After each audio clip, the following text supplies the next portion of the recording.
Assalamualaikum warahmatullahi wabarakatuh. Good morning everyone. How are you today? I hope you're all feeling good today.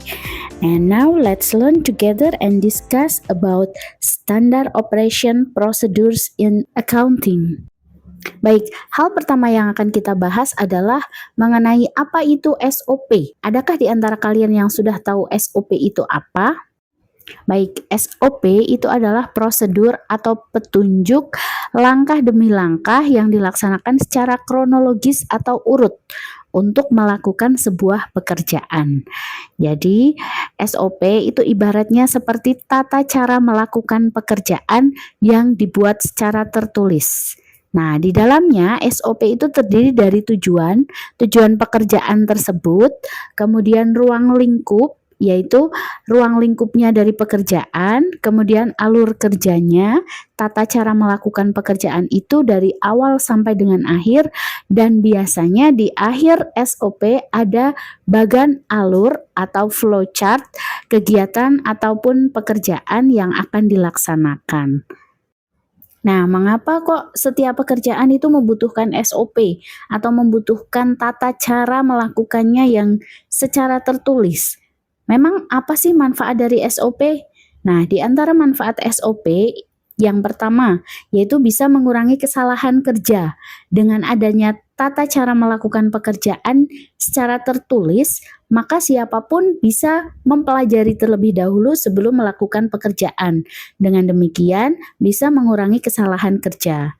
Yang kedua, dengan adanya SOP atau prosedur melakukan pekerjaan yang secara tertulis, itu bisa meningkatkan kemandirian kerja.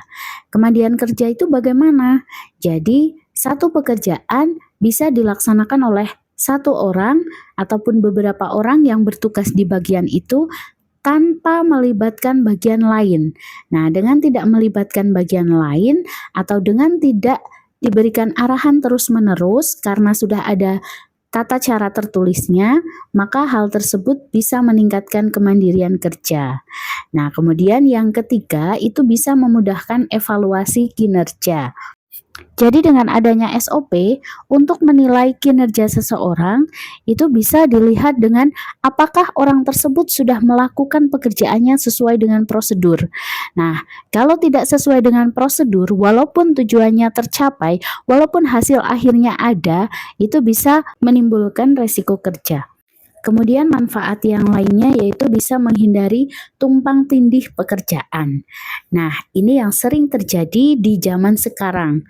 Jadi, kalau ada SOP, ada tata cara atau prosedur tertulis mengenai sebuah pekerjaan yang berbeda dengan pekerjaan lainnya, itu bisa menghindari adanya satu orang mengerjakan berbagai pekerjaan atau satu pekerjaan dengan berbagai prosedur atau berbagai tugas atau berbagai beban.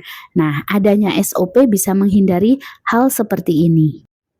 Oke, next kita akan membahas poin ketiga yaitu mengenai alasan bidang akuntansi memerlukan SOP. Jadi kenapa sih kok bidang akuntansi masih tetap memerlukan SOP?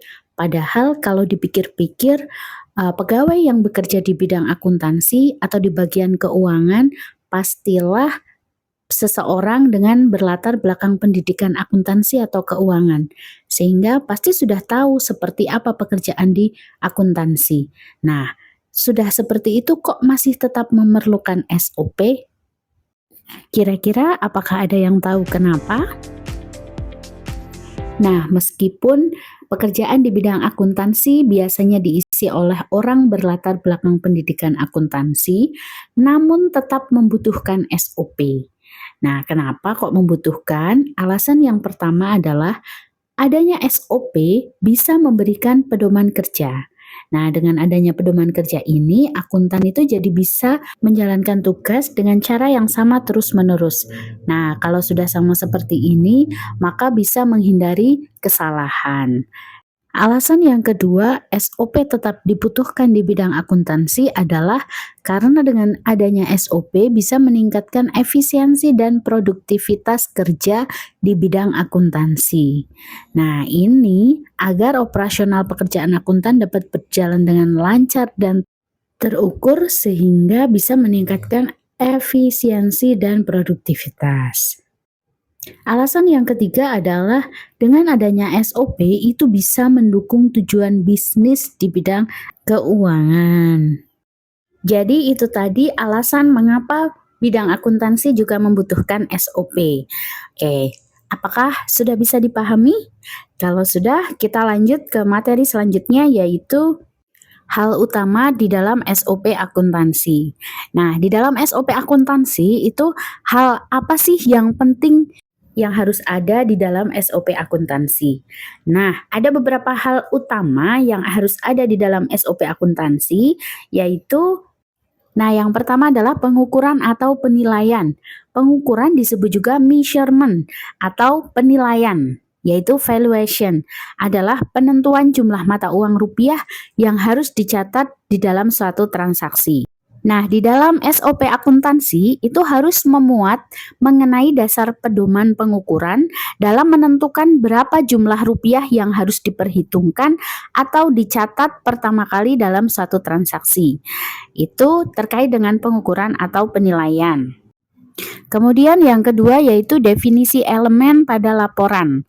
Nah, di dalam SOP akuntansi itu harus memberikan batasan atau definisi atau pengertian istilah atau nama-nama yang digunakan dalam laporan keuangan agar tidak terjadi kesalahan klasifikasi oleh penyusunan dan tidak terjadi kesalahan interpretasi oleh pemakai.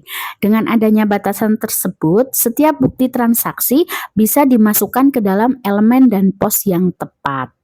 Nah, elemen laporan keuangan sendiri, kalian tahu kan ada apa saja? Yaitu aktiva, utang, modal, pendapatan, biaya, untung, rugi, dan lain-lain. Nah, pos laporan itu merupakan rincian dari setiap elemen tersebut. Nah, batasan ini diperlukan karena laporan keuangan itu banyak menggunakan istilah yang biasa digunakan di dalam sehari-hari. Kemudian poin yang ketiga yaitu pengungkapan atau penyajian.